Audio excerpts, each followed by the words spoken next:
Cada vez que marcamos un canon literario, es decir, cada vez que escogemos, bien porque nos lo recomienda un experto en la materia o alguien a quien consideramos prestigioso, bien porque estamos haciendo un listado para nuestros alumnos, bien porque estamos hilvanando distintos nombres para un manual que pueda servir de referencia, nos encontramos con un dilema. ¿Qué autores tienen que aparecer en un listado de la gloria y qué autores deben pasar al olvido? ¿Qué autores de los que conocemos merecen realmente el que continúen siendo leídos, tienen una fama merecida, y cuáles tienen una fama que se ha deshinchado o tienen directamente una serie de textos y una producción literaria que ya no es acorde al tiempo real? Hay una norma que prácticamente nunca se incumple. Los textos que luego veremos que pueden desaparecer y aparecer en un momento determinado, solamente tienen interés y solamente se mantienen vivos durante el tiempo en el que aportan algo a la sociedad que los lee. En el momento en el que la historia que nos están contando deja de conectar con una realidad inmediata, tienden a pasar al olvido. Hay muchas veces un dilema interesante entre qué envejece antes, si la historia o la manera de contarla. Es decir, una historia que es interesante pero narrada de una forma excepcionalmente complicada o con un idioma, una manera de contar que ha quedado anticuada, sobrevive mejor al tiempo que una que está bien narrada pero cuya historia no es, cuya trama no es demasiado moderna o demasiado... Moderna me refiero a adecuada al tiempo, no nueva, o demasiado relevante. Bueno, mi apuesta, como digo, sobre esto hay muchas teorías y posiblemente encontréis muchas de ellas muy válidas. Mi apuesta es que, por lo general, el idioma envejece antes que la historia. Pero si el idioma envejece, el código... ¡Epa! No me tires el micro, que yo estoy transmitiendo con micro por primera vez.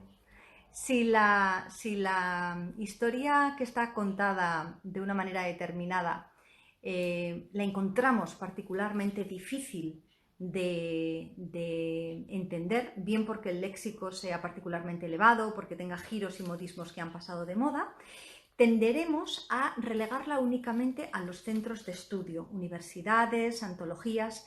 El equilibrio perfecto entre un lenguaje que continúa siendo moderno y un tema que apela a las necesidades emocionales de la sociedad es una cierta garantía para que una historia no envejezca. Si esa historia no envejece, a su vez el autor, aunque sea recordado únicamente por una obra, tendrá más posibilidades de soportar el paso del tiempo de alguna manera. El tiempo es particularmente cruel con el ser humano y lo es doblemente con los creadores, que aspiran precisamente en muchos casos, o aspiramos, a la inmortalidad. Quedan muy pocos, y de los pocos quedan aún menos cuando han pasado 500, 600, 700 años.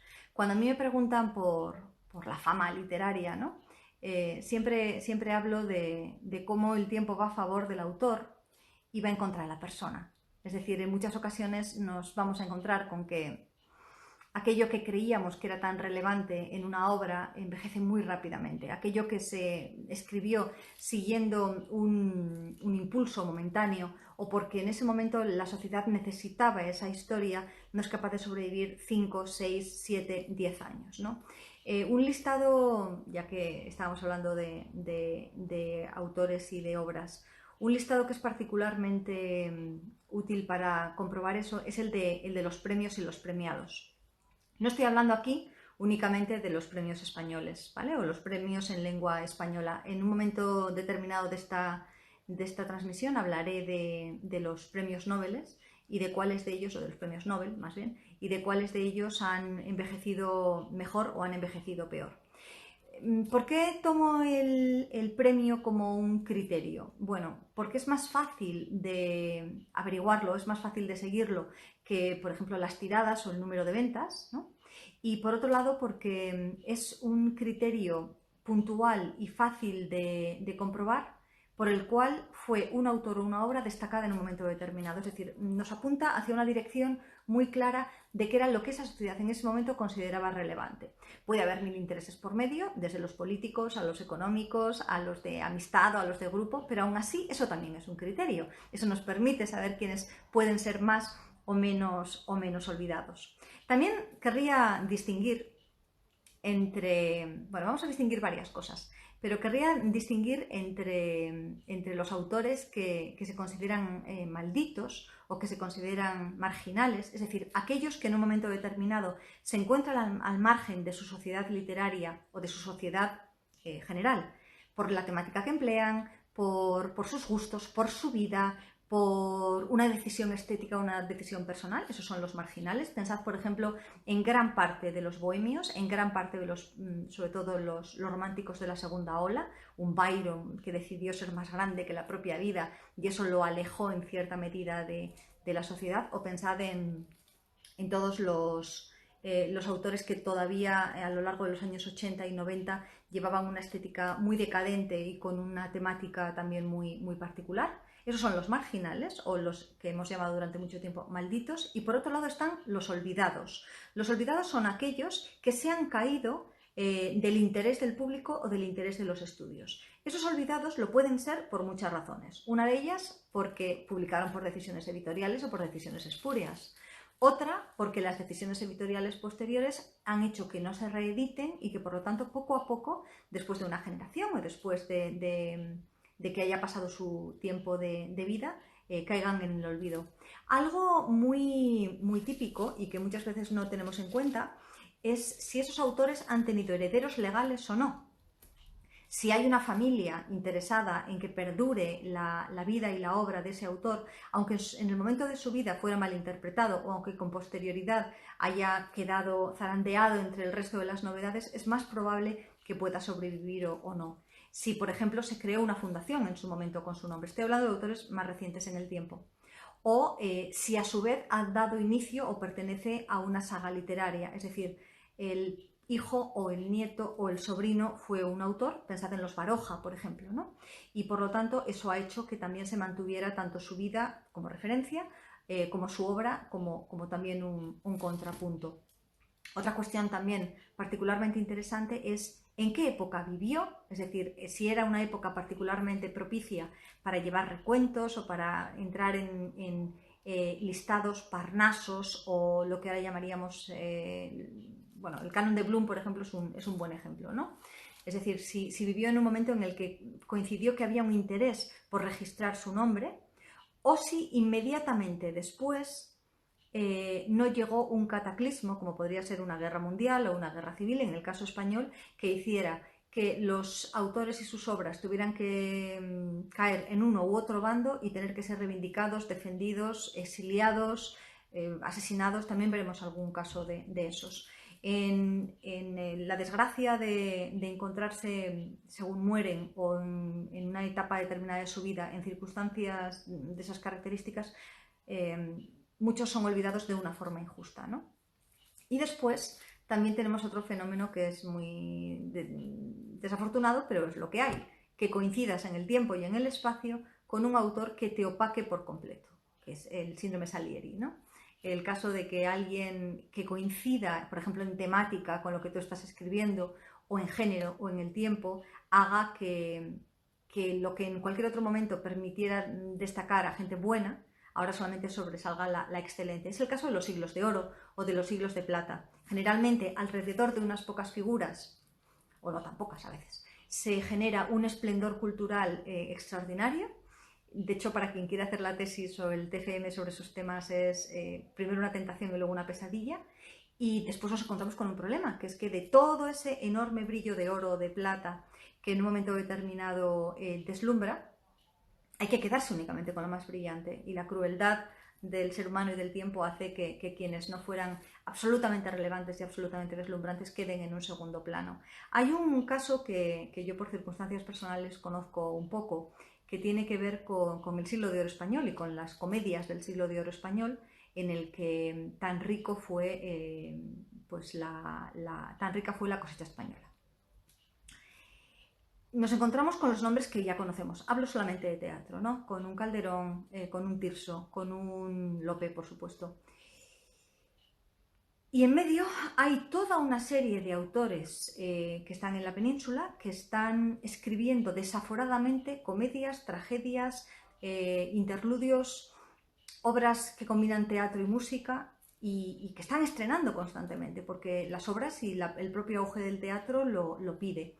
Por supuesto que se publicaba a Lope, de hecho, y se estrenaba a Lope, más que publicarse. De hecho, una muestra de excelencia, por ejemplo, era decir, este Lope, ¿no? Eso no se extendía únicamente a la obra de teatro, sino que cualquier venta a la que se quisiera dar un prestigio determinado, decían, ¿es bueno esto? Sí, este Lope. Bueno, pues en medio de todas esas obras de Lope, que ya solamente por su fecundidad podría haber alimentado el teatro español, el francés y parte del italiano, había muchos otros autores relevantes, interesantes y con una voz propia muy digna de ser tenida en cuenta, a los que literalmente Lope de Vega se ha comido. Y uno de ellos es Juan Bautista Diamante, ¿no? Que trabajó teatro y teatro musical, ¿no? Teatro en el cual en medio se intercalaban distintas piezas musicales, que escribió teatro en verso, como era el que correspondía en la época, y que 250 años después de su muerte continuaba siendo conocido y sus obras continuaban representándose. Salvo quienes hayan estudiado ahora literatura del siglo de oro, por ejemplo, quienes sean especialistas en el tema, dudo que muchos de los lectores habituales o de los que hayan estudiado entre los que nos están viendo ahora literatura puedan citar a Juan Bautista Diamante de una manera más o menos cómoda, ¿no? Y menos aún que lo hayan leído. Yo, como os digo, por circunstancias personales y por tener una hermana mayor filóloga hispánica, pues tuve la suerte de ponerme a contar versos de las comedias de Juan Bautista Diamante. Tuve una infancia muy dura, no me lo tengáis en cuenta.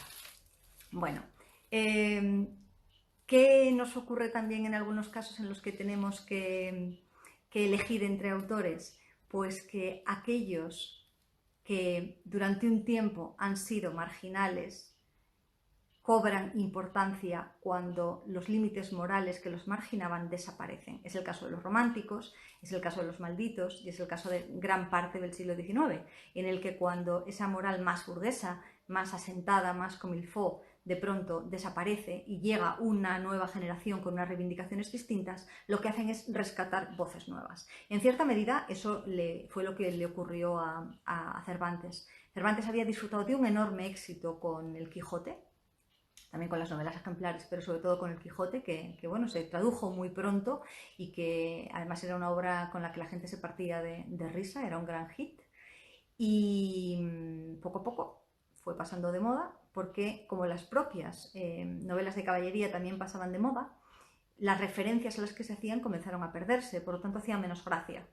Y tuvo que ser unos cuantos siglos más tarde, cuando una relectura ya no cómica, sino en otra clave, rescató de pronto a Cervantes y lo colocó en el puesto que ahora merece, ¿no? Tanto Cervantes como el propio Quijote. Es decir, una relectura de un libro que lo tenía todo y que lo sigue teniendo todo, como es ese clásico, es mejor entendida unos cuantos siglos más tarde, cuando, por lo tanto, el contexto se ha difuminado y nos permite interpretar aquello que dice y aquello que nos quiere contar de una forma distinta y aún así moderna que en su propia época. De estos hay unos cuantos. Lo habitual suele ser al contrario, que un autor muy ligado a su realidad muera con esa realidad. Incluso muera antes que esa realidad, ¿no? Es muy triste ver por años, por ejemplo, yo ahora que estaba ordenando mi biblioteca, me encontraba con años en publicación que fueron extraordinariamente ricos, que generalmente además coinciden con épocas de bonanza económica. Y había voces muy interesantes que desaparecieron, que no han vuelto a publicar. A veces por generaciones, otras veces por corrientes, otras veces por moda. Y algunos son, bueno, pues son textos o son autores que claramente no van a volver porque bueno, tenían su gracia, tenían su chispa en un momento determinado, pero carecían de lo que, a mi juicio, es esencial en la literatura, que es la capacidad de trascender. Es el hecho de que el autor no habla únicamente de él, o no habla de lo que está pasando aquí y ahora, sino que apela de otra manera al alma del lector, al alma humana. Hay otro movimiento que es muy interesante, que a mí al menos me fascina, a ver qué pensáis vosotros. Es el de el rejuvenecimiento o el envejecimiento inmediato de una obra. Es decir, hay obras que ahora mismo las conocemos porque hemos leído las hemos leído principalmente en adaptaciones juveniles. Fueron obras incluso a veces censuradas u obras consideradas de una extraordinaria dificultad cuando fueron publicadas y de pronto han quedado relegadas al cuarto de los niños. Eso ha pasado con casi todos los cuentos de hadas, que eran contados como enseñanzas morales para niños, pero también para adultos, y ha pasado en particular con Gulliver, que no estaba pensado ni mucho menos para que fuera una historia de enanos y de gigantes que cambian de... Y pasó con Alicia en el País de las Maravillas. Cuando empezamos a analizar con un poco de profundidad a Swift, que es el autor de Gulliver, yo lo estudié en la carrera, por ejemplo, empiezas a darte cuenta de la carga de profundidad que lleva esa obra. Por supuesto que se puede leer únicamente en el plano más superficial, en el de la propia aventura, en el de una historia deliciosa en la que un pobre muchacho tiene que lidiar en realidades distintas y admite esa lectura infantil o juvenil. Sin embargo, es una fábula de un mundo que en particular ahora tiene mucho que... Bueno, tiene mucho que esconder y tiene mucho que disimular, ¿no? Frente a quien lo observa con ojos nuevos. En el momento en el que Gulliver llega a Lilliput o llega a cualquiera de los otros mundos que regresa, es el extranjero, es el ingenuo, es el tonto sabio. Por eso muchas veces se identifica también con el niño, ¿no? Pasó lo mismo también con Robinson Crusoe, con Daniel Defoe. Lo mismo, una fábula que es considerada ahora una historia de aventuras, en su momento era toda una estructura del mundo y toda una declaración de intenciones respecto a qué se podía conseguir con el esfuerzo personal o no. Y a veces, muy pocas veces, pero se produce el efecto contrario. Una obra en principio pensada para niños, después se reorienta hacia el público adulto y tiene un éxito mayor. Un caso paradigmático es el niño del pijama a rayas, que arrasó hace unos cuantos años, bueno, hace ya más años de los que yo creía, que está además popularizada por una adaptación cinematográfica de un gran éxito y que en un principio provenía de un autor que trabajaba infantil y juvenil, también Zafón es otro de esos casos, y que después en una adaptación hacia un mundo más adulto con una temática en la que los protagonistas son niños, salta esa barrera del género. A mí me está pasando con mi primera novela, con Irlanda. Curiosamente Irlanda, que es una novela que yo considero que los adolescentes pueden leer, pero que no es una novela para adolescentes y se planteó como una lectura adulta, está cada vez siendo más leída y más apreciada por adolescentes. Adolescentes a partir de 15 aproximadamente, 14 o 15. Quizás porque las protagonistas y los dos chicos, Gabriel y Roberto, son adolescentes. Y bueno, para mí es un mérito. Primero porque la escribí siendo un adolescente, ¿no? Y después porque eso es una garantía de supervivencia. El cuarto de los niños es el lugar en el que no miramos con demasiada atención y por lo tanto a veces se pueden decir las cosas con mayor claridad, por lo menos en el mundo literario. Ay, gatita, me estás dando un calor que me muero. Perdona. No estás cómoda, ¿no? Bueno, es lo que quieras. ¿Qué entendemos por fama y cuándo comienza un escritor a considerarse famoso u olvidado? Bueno, no son conceptos... A ver, el concepto de fama desde luego es muy antiguo, ¿no? El de reputación y demás. Pero ¿no crees que son conceptos tan antiguos como podríamos pensar? Por ejemplo, si acudimos a la Edad Media, que es un momento en el que hay una gran cantidad de libros preservados en monasterios que comienzan también a formar parte poco a poco de las colecciones privadas. Recordad que la Edad Media no es una etapa particularmente oscura y además es una etapa larguísima, larguísima, que cubre una cantidad de siglos como 10, para que os hagáis la idea. Durante 1000 años tenemos una evolución y una oscilación a lo largo de los años y a lo largo también de los países vamos a encontrar realidades muy distintas. Bueno, pues en la Edad Media, que como os digo, propicia una creación muy interesante de manuscritos y de libros y que además genera una gran evolución a la hora de copiar, reproducir, criticar, almacenar obras posteriores, el concepto de autoría es totalmente diferente al que tenemos en la actualidad. Si queréis echar una ojeada a alguno de los vídeos anteriores que podéis encontrar en YouTube, hablo en algunas ocasiones de los derechos de autor y hablo de la originalidad y de cómo escribir para ser original y hasta qué punto la originalidad también es un concepto moderno. Eso está muy entrelazado, la originalidad y la autoría.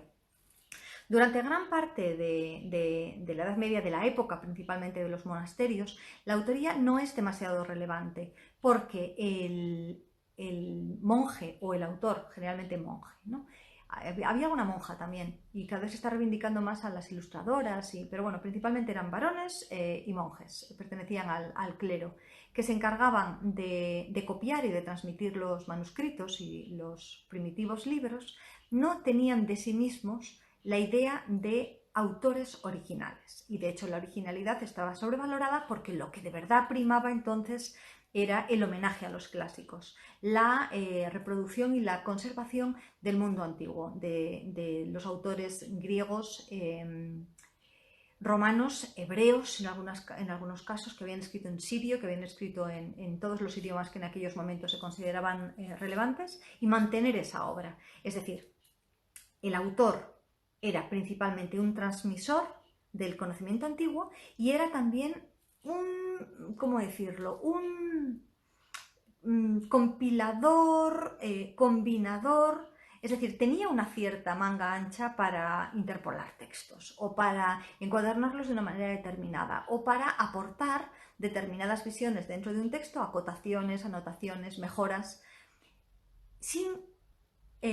dejar constancia de que lo estaba haciendo. En la mayor parte de las ocasiones tenemos que deducirlo con el estudio de las distintas copias y viendo en qué se desvían, y por lo tanto se habla del autor de, o del copista de, o del versionador de. Esto es fascinante, pero es un rollo. A la hora de empezar desde nuestro concepto de que cada una de las cosas tiene que quedar perfectamente claro quién la ha hecho, quién es el responsable, qué porcentaje le corresponde y demás, bueno, entrar dentro de esa mentalidad medieval es fascinante, pero conlleva un cierto esfuerzo, ¿no?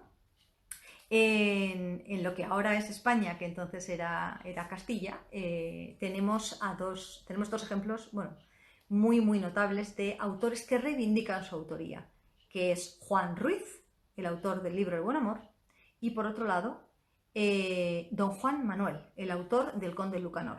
Don Juan Manuel es además uno de los autores más plenamente conscientes de que es un autor con una originalidad propia, aunque bebía de muchas fuentes. Gran parte del Conde Lucanor en realidad es una recopilación de cuentos y de relatos que vamos encontrando en lo que luego serán las Mil y una noches, versiones europeas, versiones populares. Lo que pasa es que él las compila de esa manera y les da un aire original. Escribe unos versos al final, concibe esa ficción de que el conde tiene que hablar con Patronio, con su consejero, y está muy preocupado de que los posteriores copistas no modifiquen su obra. Y eso, que lo explicita al inicio del Conde Lucanor, tiene sentido cuando empezamos a darnos cuenta de que era una maniobra absolutamente corriente. Los autores que lo hacían no tenían ningún miedo a ser olvidados. De hecho, tenían el concepto de pasar, de formar parte de esa cadena casi como un honor. Desde luego no como un motivo de orgullo. Pero ¿qué ocurre? Que en un momento determinado el hecho de hacer una obra, de crear una obra, se convierte tanto en música como en literatura, como también en otro tipo de artes plásticas, como una forma de ensalzar al Señor, de hacer una buena obra. No una buena obra en cuanto a un buen hecho, sino también de crear algo en homenaje al Altísimo. Es decir, entra un concepto místico y un concepto práctico de qué significa ser un creador.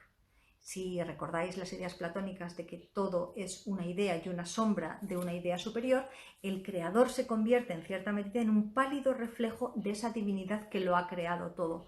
Por lo tanto, no hay peligro en reivindicar esa pequeña parcelita de creación y en poner nuestro propio nombre, porque implicaría que lo que estamos haciendo es incitar a otros a que hagan lo mismo, a que crean, canten, recen o escriban y por lo tanto se unan a esa gran obra común. Bueno, explicado de una manera muy superficial, pero uno de los pasos importantes es eso, el que el hecho de fusionarse en el todo deja de tener importancia y hay una justificación religiosa y ética para comenzar a firmar las obras. Luego, mucho más adelante, a partir del siglo XIX, vendrá una justificación económica. Incluso antes, es decir, antes la idea de ser conocido por por tu fama se anticipará. Y por supuesto eso conllevará unos beneficios económicos, pero donde se fija de verdad es a partir del Convenio de Berna en el siglo XIX. Bueno, vamos a ir hacia otro lado.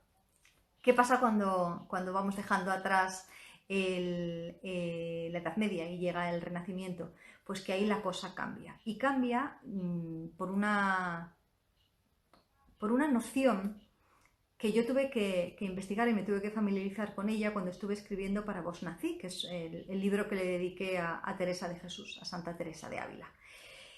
Se empieza a introducir el concepto de fama unida al concepto de honra y al concepto de honor. Palabras mayores. Nosotros ahora entendemos la fama en el pleno siglo XXI como el ser famoso, es decir, que nos conozcan bien por lo que hacemos, bien por quiénes somos, bien por nuestra familia o bien por, a saber. De hecho, en los últimos años esa idea de fama, de ser famoso, se ha convertido en algo deseable porque genera inmediatos beneficios económicos, ¿no? Y no se sabe muy bien por qué alguien es famoso. Es una pregunta prototípica, pero ¿por qué fulanito o zutanita son famosos? Y ahí es donde llegan hilos muy curiosos de qué valora nuestra sociedad en particular. Valora, por ejemplo, el que se le entretenga, valora el morbo, valora modelos de los cuales nos podemos reír y podemos ridiculizar, junto con los tradicionales, que son aquellos que podemos admirar, que nos sirven de referencia y demás. Bueno, pues sin duda. Y el premio es la fama, y se cree que esa fama va a llevar una recompensa económica. No siempre van unidos, como sabéis. De hecho, hubo una gran preocupación en los últimos años entre los formadores y los padres y demás por qué modelo de fama estábamos transmitiendo a las generaciones más jóvenes, en las cuales la fama vacía de cualquier tipo de contenido, la fama por el puro placer de obtenerla, se había convertido en algo deseable. Y por lo tanto se vaciaba de contenido todo lo que podría haber de noble, de superación, de logro que habitualmente, de talento, ¿no? Que habitualmente había conllevado la palabra fama. Bueno, pero ¿de dónde viene la fama? Tenemos que rastrear hacia el concepto de honra en España, sobre todo, y el concepto de honor. En toda la sociedad que prima el vasallaje, es decir, la relación entre un señor y entre un vasallo, entre un servidor, ese vasallo puede ser un conde o puede ser un rey que se somete al emperador o incluso a otro rey, ¿eh? No estamos hablando del campesino frente al conde. Bueno, pues en ese concepto de vasallaje, al vasallo, en pago a lo que sea que haya hecho el vasallo, se le conceden honores. Los honores son regalos que pueden ser tierras, pueden ser caballos, pueden ser siervos, puede ser lo que sea. Esos honores también conllevan el reconocimiento de la valía de ese vasallo. Y cuando se tienen ese honor, cuando se adquiere ese honor, hay que mantenerlo a través de la honra. Es decir, la honra es el conjunto de cualidades que te hacen merecedor de tener o de sostener, de mantener esos honores. ¿Qué ocurre? Que en un momento determinado la idea del honor como algo material deja de tener sentido y el honor es solamente el conjunto de las virtudes que te hacen acreedor de los méritos. Sé que es confuso, ¿eh? Mantener, por lo tanto, la honra, que es aquello que sostiene el honor, se convierte en según qué épocas y para según qué zonas, en particular, ya os digo, en la España mediterránea, perdón, en la Europa mediterránea y en particular en España se convierte en algo trascendental. Se convierte en un elemento social muy muy importante y que además va a generar desde obras de arte a textos a configuración de leyes. Entonces, dentro de esos conceptos, por ejemplo, de honor, la honra tiene que ver con mantener sin ningún tipo de menoscabo una especie de reputación, ¿vale? Podríamos hablarlo, yo creo que lo podríamos traducir con cierta fidelidad con esa idea de reputación. Entonces, hay dos cuestiones que hay que vengar siempre o que hay que remediar. Una es si esa honra recibe un agravio, que entonces se pide un desagravio, ¿no? Puede ser monetario, puede ser una disculpa, y otro es si la honra recibe una afrenta. Si se recibe una afrenta, la forma de solventarla es la venganza. Y por eso en gran parte de las obras posteriores al Renacimiento, cuando se empieza a instaurar esto como algo absolutamente normalizado, el recuperar la honra a través de la venganza porque ha habido una afrenta se convierte en uno de los temas más habituales de los que se puede hablar, ¿no? Anteriormente, bueno, perdón, entonces, paralelamente al tema de la honra surge la fama. Es decir, la honra tiene que ver con que, o sea, cuando va evolucionando el tiempo, ya no tiene tanto que ver con tu merecimiento, sino con lo que los demás piensan de ti. Es decir, la honra te la dan los demás o te la quitan los demás, dependiendo de qué piensen de ti y de cómo se comporten respecto a ti. Por lo tanto, esa idea inicial del vasallaje y de los honores como algo material cada vez se va alejando más de su origen para convertirse en un concepto abstracto que todo el mundo comprende, que todo el mundo comparte, pero que es ambiguo, es complicado. Cuando la honra ya depende de qué opinen los demás de ti, te la dan o te la quitan, la honra es móvil dependiendo de cuál sea la comunidad en la que estés viviendo, cómo te considere esta, surge la idea de fama. Si tienes buena fama, tendrás buena honra. Si tienes una mala fama o una mala reputación, nuevamente se va deslizando el concepto de reputación de la honra a la fama, tendrás menos. La fama no era un término, como he dicho antes, que surgiera en mitad de esta época, en la transición de la Edad Media al Renacimiento y después al Barroco, ¿no?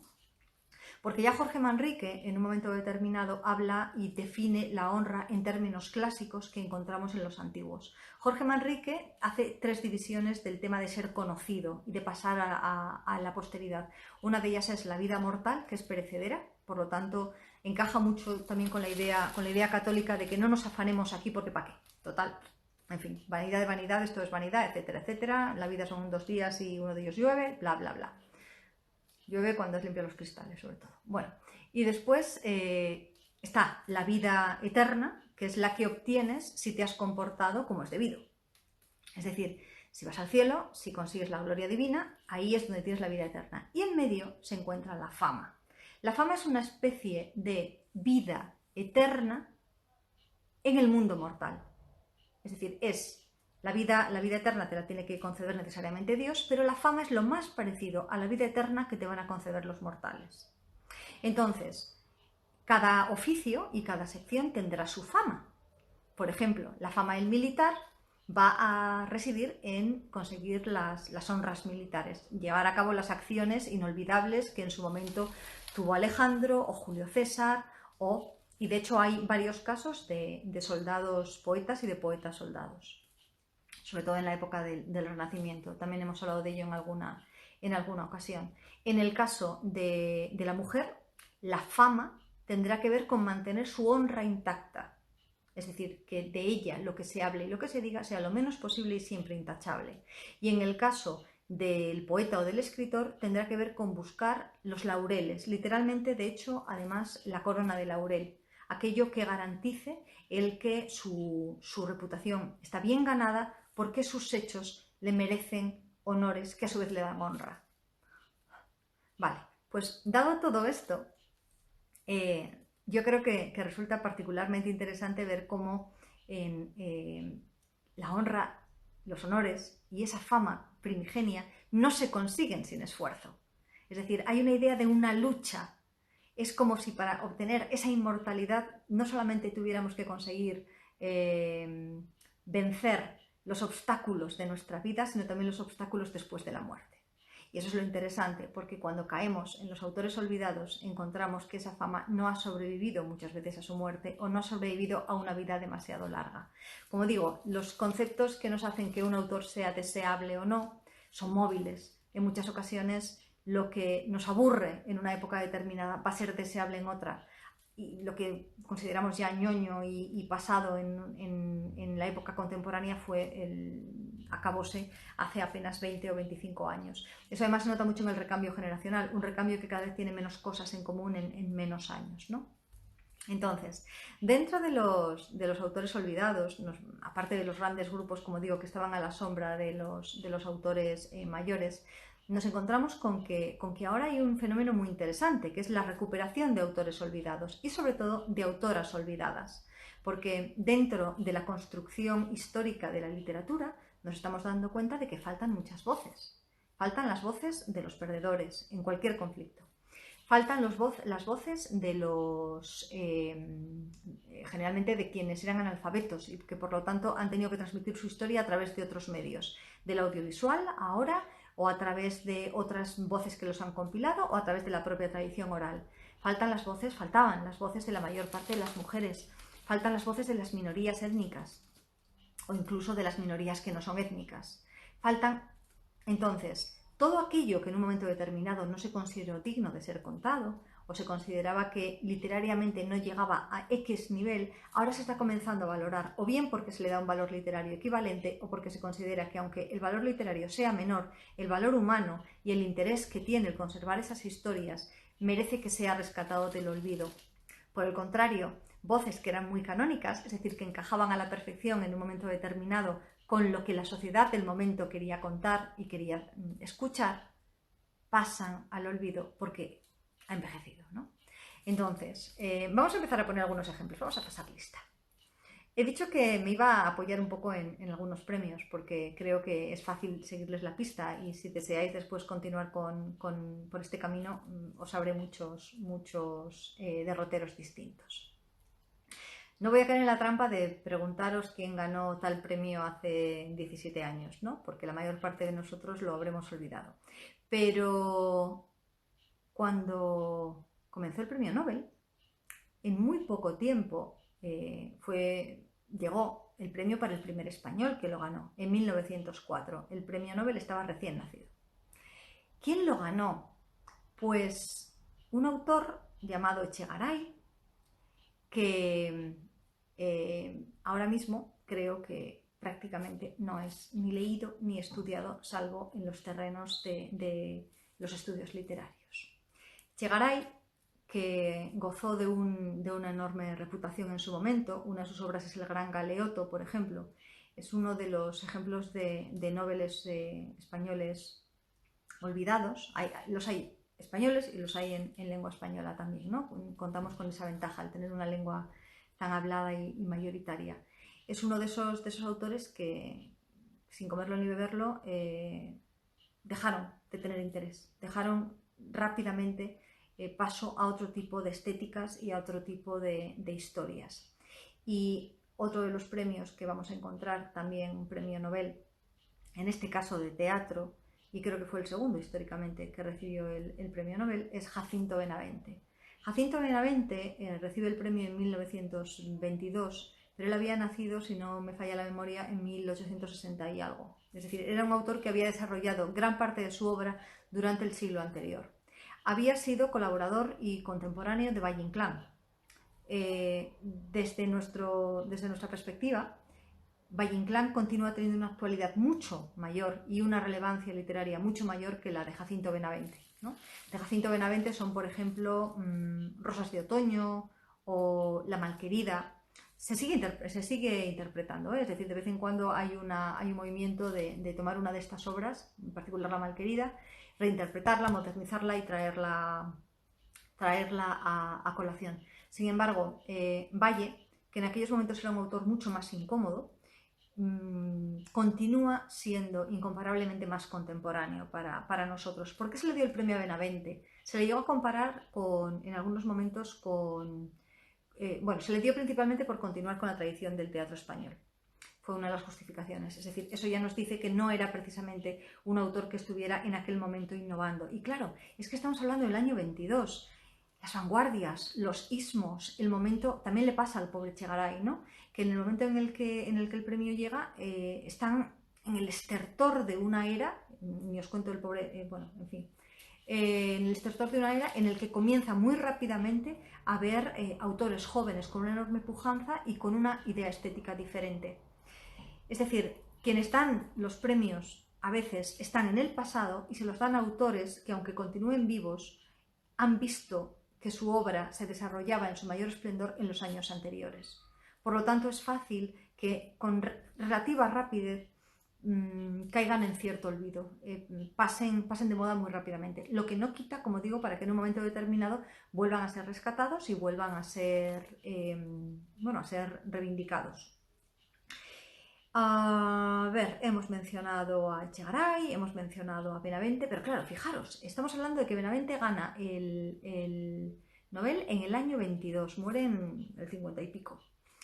Y en medio llega un personaje tan brillante y tan rompedor en ese sentido como puede ser Lorca, que con La Barraca comienza a revolucionar el concepto de teatro y con sus propias obras de teatro también empieza a introducir temáticas nuevas, personajes nuevos, nos habla de cosas totalmente diferentes y que se ha asesinado en el año 36. Es decir, hay muy pocos años de diferencia para que todo un mundo y todo un concepto teatral, la normalización, por ejemplo, del cine y del cine sonoro cambia rápidamente cómo interpretamos una obra y otra. ¿Era Benavente malo?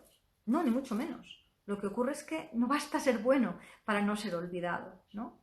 Entonces, la chispa que él tenía, la capacidad que tenía para el diálogo y muchas otras cosas, nos suenan ahora muchas veces demasiado costumbristas. ¿Qué ocurre? Cuando esa tara desaparezca y lo que deseemos sea recuperar precisamente esa parte costumbrista, es muy probable que haya un renacimiento, que haya un rescate. Dos autoras, una ganó el Nobel y la otra no, que también han pasado por ese fenómeno. Vicky Baum. No sé si habéis leído Gran Hotel o si habéis visto la película que Greta Garbo interpretó con motivo, bueno, con la base de esta obra. Vicky Baum muere en el año 1960, es una autora austriaca, se exilia en Estados Unidos con el ascenso nazi y goza de una enorme fama con Hotel Berlín y con Gran Hotel. Y de pronto cae en el olvido. Ahora ha vuelto a ser reeditada y publicada. Yo tengo por ahí una edición de Gran Hotel que es divertidísima, pero claro, una vez que leemos esa obra sabiendo cuál es el contexto de la autora, da la impresión de que la obra gane una dimensión mayor y se enriquezca, ¿no? Cosa que no siempre pasa con todos los autores. Vicky Baum no ganó el Nobel, sí que tuvo un gran reconocimiento, como os digo, incluso por parte de Hollywood. Greta Garbo interpreta un personaje muy peculiar en Gran Hotel. Y quien sí que gana el Nobel en el año 1938 es Per Espak, Per Esepuk, ¿no? En este caso americana también, con una importante fascinación por el mundo chino, que es donde ella se educó. Viento del Este, Viento del Oeste es una de sus obras más conocidas y es una autora que ahora mismo, si no ha cambiado las cosas, solamente se puede encontrar a través de digital o a través de obras editadas en un momento determinado. Sus derechos, si no me equivoco, están en estos momentos a disposición, no se ha vuelto a reeditar. Es una autora que ha ido poco a poco cayendo en el olvido. Sin embargo, mi generación y la generación anterior sí la leyó y recuerda posiblemente Viento del Este, Viento del Oeste. ¿Qué le ha pasado a esta autora, a Pak? Pues por un lado, una visión totalmente diferente del mundo chino y del colonialismo. Es decir, nos suena de una ingenuidad increíble lo que nos narra ahora del descubrimiento del mundo y del amor chino y del vendaje de pies y de tantas otras cosas. Por otro lado, ya no tiene sentido esa visión, un punto condescendiente o muy condescendiente que ella arroja a través de los narradores. Y por otro lado, el excesivo sentimentalismo que a veces recorre su obra ha quedado relegado en la literatura seria o en la literatura, en la alta literatura, por llamarlo de alguna manera, a otro tipo de textos, ¿no? Entonces, sigue siendo una delicia leerla, fue rompedora en su momento, marcó una voz nueva y esos méritos no pueden ser cuestionados. Sin embargo, hay un tiempo para cada cosa y quizás ahora no sea el tiempo de esta autora. Estamos reivindicando voces femeninas que fueron olvidadas en el grupo de las sin sombrero, por ejemplo, que hace unos años para mí era un término que solamente se manejaba en términos académicos y que en cambio en los últimos tiempos han tenido documentales, reportajes.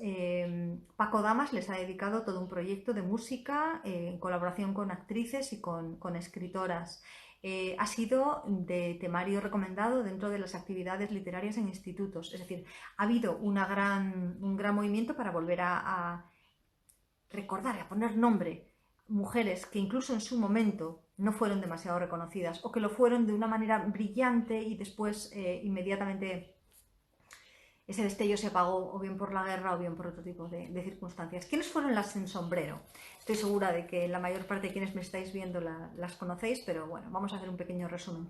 Es un grupo de autoras españolas que nacieron entre, por poner un intervalo, entre 1898, la generación por lo tanto del 98, y 1914, la Primera Guerra Mundial. No son únicamente escritoras, también hay pintoras, hay filósofas, hay mujeres que están vinculadas por su generación, por el hecho de ser mujer y por el hecho de haber sido olvidadas. Tuvieron algunas de ellas vínculo directo y relación muy estrecha con la generación del 27. En algunas ocasiones, de hecho, se les llama la generación del 27 femenina, pero no todas. Algunas, por ejemplo, eran mayores y otras no tuvieron ningún tipo de relación con ellos. Y por otro lado, vieron la mayor parte de ellas truncadas su carrera y su prestigio por la irrupción de la Guerra Civil Española. Las sin sombrero, este grupo de mujeres que en un momento determinado gozan de el mismo espacio o comparten el mismo espacio que la generación del 27, reciben ese nombre porque en torno a los años 20 dicen que por la Puerta del Sol caminaban Maruja Mayo, Margarita Manso, Salvador Dalí y Federico García Lorca, menudos cuatro. Y en un momento determinado, los cuatro deciden sacarse los sombreros. Para los hombres era algo incorrecto, pero en el caso de las mujeres era una provocación para los bien pensantes. La mujer todavía se tocaba, se tocaba, ya me entendéis, o bien con un pañuelo que cubría el cabello, o bien con un sombrero, o bien con un tocado. Es decir, llevaba el cabello cubierto. El hecho, por mucho que se empeñen las adaptaciones de series y de películas contemporáneas, una mujer decente debía llevar un sombrero. Y en ese momento estas jovencísimas creadoras se lo quitan. Y eso va a determinar gran parte de su carrera, va a hacer que gran parte de su trayectoria se maneje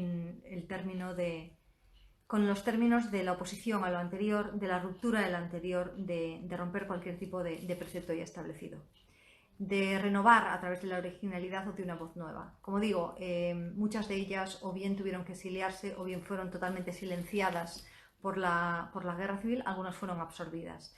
Os voy a dar 4 nombres que me parecen interesantes.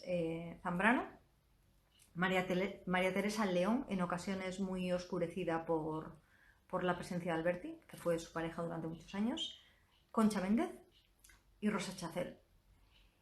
Hay otra autora que me interesa mucho reivindicar y que no se encuentra exactamente en este grupo, que es Carmen Conde, que fue la primera mujer en ingresar en la Real Academia de la Lengua Española. José Luis Ferris tiene una magnífica biografía sobre ella, muy extensa y muy bien documentada, y para quienes os interese tanto su labor como poeta, como una figura de referente, os la recomiendo porque está hecha con un mimo y con una precisión extraordinaria. Entonces, en este caso, las razones accesorias a su obra y a su trabajo hicieron que una autora como Maruja Mayo no fuera conocida en España, y en cambio sí que en otros lugares fuera muchísimo más reconocida. Un caso diferente, también de una mujer que ahora mismo ha sido reivindicada y mucho a través de, por ejemplo, la obra de teatro de Vanessa Monfort. María Lejárraga. Pero María Lejárraga, la obra de teatro se llama Firmado Lejárraga, es un caso diferente, porque su propio marido durante muchos años la empleó como negra.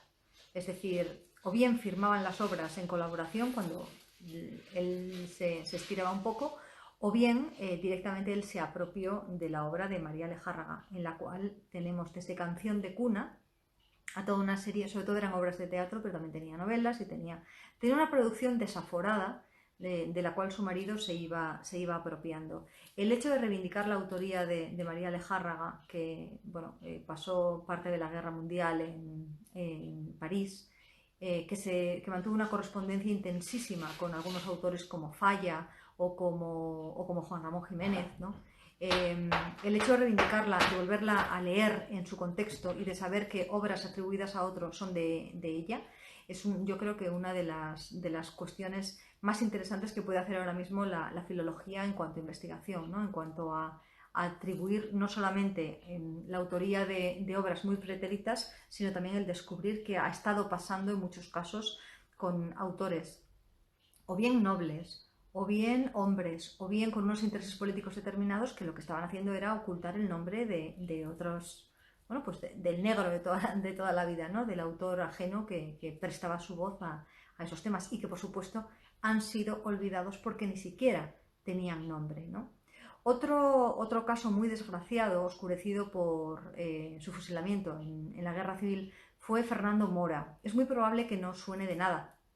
Fernando Mora tuvo una gran relevancia en los años previos, en los años 20, en los años 30. Era un autor muy prolífico, pero eligió mal sus cartas. Para empezar, se metía con quien no debía. Para continuar, era lerroxista, en un momento en el que a lo mejor pues, no era lo más conveniente, ¿no? Él nació en Vallecas y lo fusilaron en Zaragoza. Tuvo la oportunidad incluso de escaparse, pero el pobre hombre no se tomaba en serio el hecho de que hubiera un alzamiento y pensó además que a él no le iban a matar. ¿Por qué le iban a matar a él, no? Es decir, pensar que Federico García Lorca, con unas circunstancias similares, es un autor muy reivindicado. No me estoy metiendo en calidad literaria, ¿eh? Estoy hablando de los casos que hacen que alguien cobre de pronto una relevancia al margen de la literatura. Mucha gente que no ha leído a Federico García Lorca conoce cuál es su historia. Bueno, pues Federico García Lorca, que sufre un destino similar, en cambio sí que tiene un reconocimiento de su obra y de su nombre, en el caso de Fernando Mora, que es fusilado pocos meses más tarde, no sé si en octubre del 36, desaparece. Su obra prácticamente, a lo mejor me sorprendéis si todos de pronto habéis leído a Fernando Mora, ¿no? Pero bueno, merece la pena una ojeada, sobre todo porque da una constancia muy interesante de cuál era la vida en ese momento y además desde la voz de un perdedor. Luisa Carnés, que ahora también ha sido muy reivindicada por varias obras e incluso por una biografía de Rosalía de Castro. Un caso muy interesante de una modistilla, ¿no? de una chica que procedía de una extracción social muy baja, a diferencia de parte de las sin sombrero, que sí que venían de familias o bien burguesas o bien de una clase media acomodada. Luisa no, Luisa era obrera y además reivindicó ese origen. Y que siendo autodidacta comienza a publicar en periódicos, en revistas y después comienza con novelitas muy precoz. No sé si llega a los 20 años cuando comienza a publicar.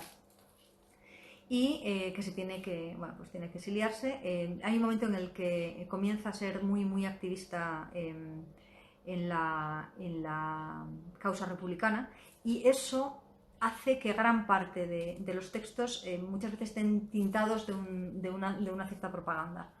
Sin embargo, la biografía de Rosalía de Castro, por ejemplo, es muy interesante, está llena de sensibilidad, pone en su lugar, además, a una Rosalía que hasta entonces había sido mitificada por otro tipo de cuestiones, y Luisa morirá en México, se exiliará en México y por un accidente de tráfico, una desventura, cuando ya había realizado parte de su obra, tanto en España como en México, fallece.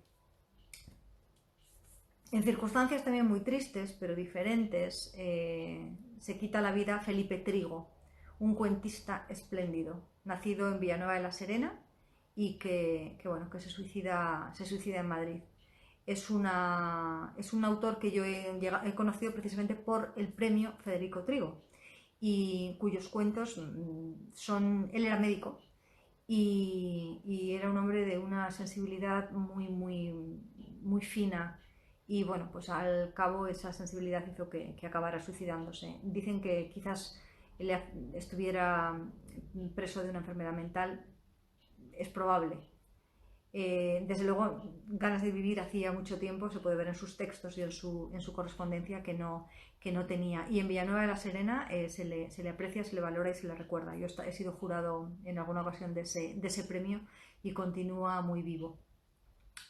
¿Y a quién nos dejamos? Bueno, un autor que sigue siendo que sigue muy leído, pero que en cambio mucha gente olvida que ganó el Nobel de Literatura, es Vicente Aleixandre, ¿no? Y para ya acabar un poco el recorrido de tantos autores olvidados, podríamos seguir hablando de todo aquello que no aparece en los libros de historia de una manera, bueno, pues durante muchísimas horas, ¿no? Pero yo creo que es más interesante explicaros cuáles son los procesos de por qué sí o de por qué no, de que aprendamos a relativizar también que un autor muy conocido con un gran éxito en un momento determinado no tiene por qué convertirse en un autor popular o inmortal, ¿no? Eso nos viene bien a lectores que no soportamos a según qué autores y a escritores para que nos bajen un poco los humos. Bueno, pues para finalizar, como digo, este recorrido, yo os voy a plantear una pregunta. Cuando yo era una niña y cuando yo era una adolescente, había tres autores que parecían una tríada prácticamente intocable, ¿no? Eran más o menos eran contemporáneos, no necesariamente de la misma generación, y eran Ana María Matute, Miguel Delibes y Camilo José Cela. De Miguel Delibes se cumple en el año 2020 el centenario del nacimiento. Ana María Matute, que tuvo, después de muchos años de silencio, un resurgimiento con Olvidado Rey Vudú y con La Torre Vigía, y sobre todo volvió a recibir el cariño y la atención y muchas veces el estudio de sus obras en una autora que había sido silenciada por voluntad propia, pero también por el propio devenir histórico, ¿no?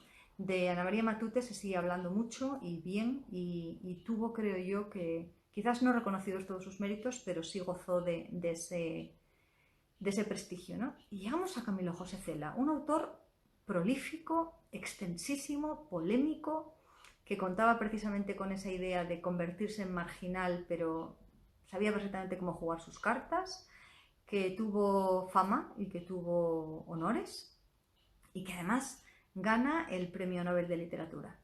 Y ahora mi pregunta es, ¿cuál es la última vez que habéis leído algo de Camilo José Cela? ¿No está en proceso de ser olvidado? Más allá de los libros que ahora mismo son lectura obligatoria en secundaria, ¿qué está pasando con Camilo José Cela? Cuidado, no planteo su calidad literaria, ¿eh? Es un autor que tiene una obra monstruosa, gigantesca, además proteica, porque ha probado todo, probó, así como Delibes encontró un estilo y fue muy fiel a su estilo durante mucho tiempo. Y Ana María Matute jugó, coqueteó con el realismo, el pragmatismo y el realismo mágico, o bueno, la fantasía. El realismo mágico es otra cosa totalmente diferente, ¿no? Para que nos entendamos. El mundo de lo fantástico, de lo maravilloso. En el caso de Camilo José Cela encontramos, como os digo, una obra amplísima y en la que hay desde el costumbrismo y el tremendismo hasta... Pero, ¿qué está pasando con él? ¿Hasta qué punto está convirtiéndose en un autor olvidado? ¿Es la maldición del Nobel español? ¿Sencillamente somos unos ingratos?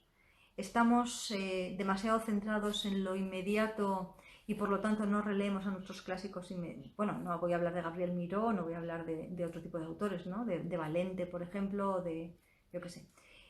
¿O tiene algo que ver el que nuestro sistema educativo en primaria y en secundaria haya relegado, entre otro tipo de materias, la historia, la literatura y el conocimiento de los autores a la mínima expresión?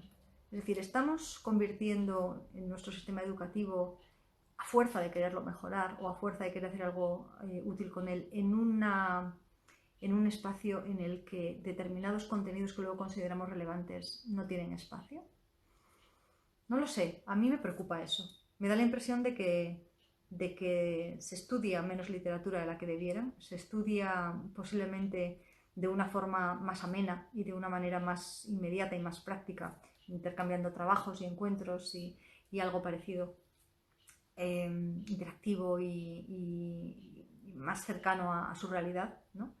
Pero eso hace que podamos tener un conocimiento más o menos exhaustivo de las voces de los últimos años, de los últimos siglos. Si ya cuando yo estudiaba en EGB muchas veces no teníamos ni el espacio ni el tiempo como para detenernos en ello, ¿qué está ocurriendo ahora en que los planes de estudio han cambiado tanto? Y repito, no necesariamente para mal, tenemos otro tipo de criterios, ¿no? No lo sé. Ya que esa es la realidad en la que nos movemos, intentemos, por lo menos, sacar del olvido a quien lo merece a través de otro tipo de encuentros, a través de otro tipo de fuentes y a través de otro tipo de medios. Por eso es tan interesante lo que se está haciendo en redes sociales a la hora de reivindicar con Twitter cultural, con hilos divulgativos, con espacios o cuentas dedicadas a según qué cosas, a según qué temas y a según qué aficiones. Es tan interesante que se esté haciendo eso en ese tipo de formato. Por eso la labor de las bibliotecas es tan importante, porque conservan el legado cuando tienen un buen fondo de esos autores. Por eso la recomendación en librerías, de las libreras de confianza y de los libreros también, pero sobre todo las libreras, es básica, porque van a servir como atajos que nos lleven hacia donde nos tienen que llegar. Por eso el boca oreja del propio lector es también tan importante. Por eso el hecho de hablar de lo importante y no únicamente de aquello que en un momento determinado brilla o esté de moda también lo es. Por eso entre las listas de novedades y de autores inmediatos es conveniente, o yo lo intento hacer siempre, deslizar algún clásico que en su momento, o un clásico contemporáneo, que en su momento damos por sentado que es importante, pero no hemos leído. Aquí estoy hablando únicamente de los españoles en lengua española, ¿no?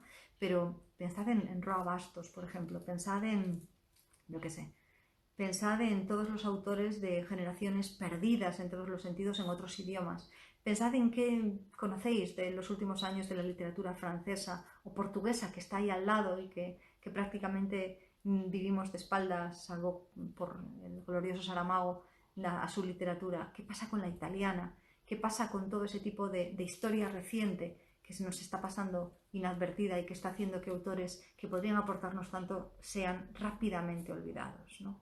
Por eso es tan interesante que el lector no sea únicamente un lector pasivo, sino que busque, que demande, que encuentre, que en un momento determinado pida ayuda si no la encuentra, que sea capaz, como el príncipe ateniense que en un momento determinado se abre camino en el laberinto, de llevar con él una espada para acabar con aquello que no le interese y un hilo para no perder nunca el camino de regreso, la sensación de que es importante y la historia que contar cuando por fin haya matado el Minotauro.